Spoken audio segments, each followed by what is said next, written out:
Y en Aruba, según lo reseña un medio de comunicación local, hay más de 2.000 ciudadanos venezolanos que ingresaron, pero que aún no han vuelto a salir.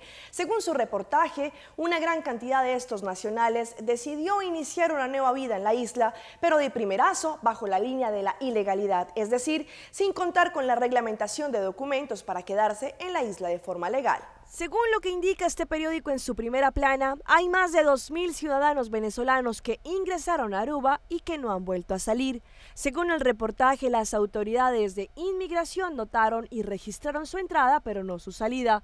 Por esta razón se considera y se presume que muchos de ellos buscan una salida de la situación que se presenta en su país y ven en Aruba una puerta de escape.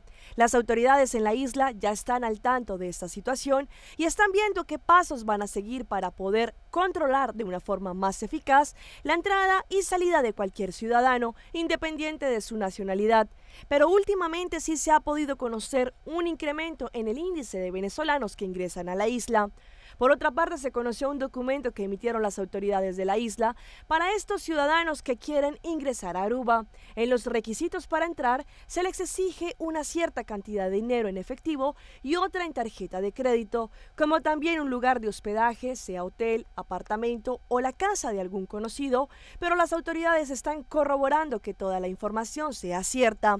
Esto ha generado una cierta incomodidad entre los venezolanos que quieran viajar a Aruba, ya que consideran que es discriminación, pero si se comprobase de que hay al más de 2.000 venezolanos que entraron a la isla, pero que no han salido, no se considera como una discriminación, sino una conducta ante una situación irregular que se presenta en Aruba.